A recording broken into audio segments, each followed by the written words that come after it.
I was in grade school and was told to watch my brother a year younger than me. My doorbell rang once and I didn't answer because I was taught not to answer the door when young and home alone, so I just ignore the ring. Then the doorbell is pressed another 5 times, so I assume it's my family or a friend.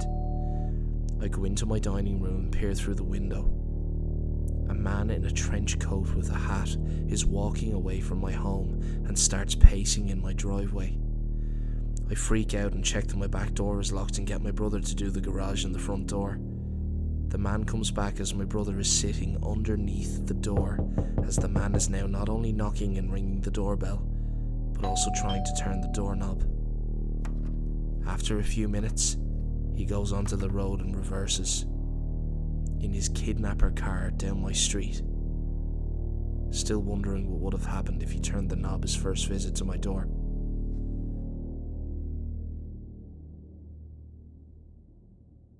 Okay, so I was babysitting a 2-month-old, my niece, and a 5-year-old, my other niece, at my house.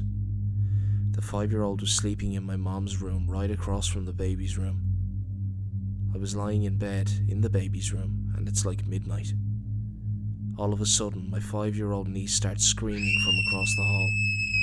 I jump out of bed and find her sitting right up in bed with her eyes closed as if she's still sleeping, and she's pointing in the corner saying, "The witch is here.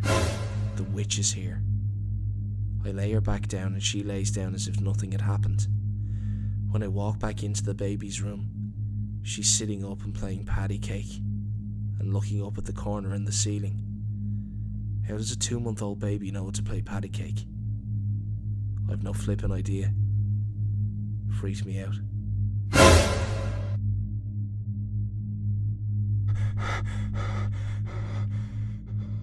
When we were kids, my little brother never used to want to be in his room at night. He would be fine in there during the day and okay with the rest of the house even once it got dark. But for like a year, we just about shared a bedroom because he was too scared to sleep alone. When I would ask him about it, he would say there was a little boy in there who would talk to him sometimes and keep him up.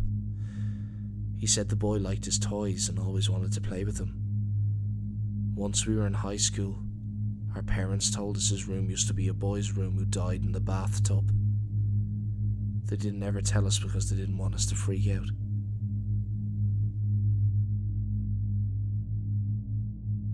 I started babysitting my neighbours a little before I should have.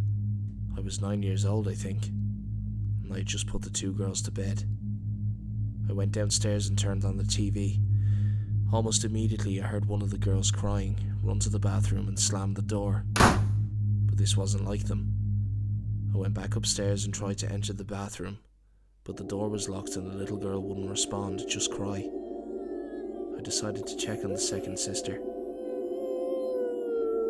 They share a room with a bunk bed.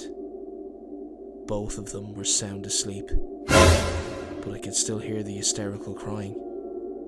I ran back downstairs, still hearing the crying. Their parents returned half an hour later, and we all went to check the bathroom, still audible crying. But this time the door wasn't locked and the crying quietly faded as we approached. I retired my babysitting career that night.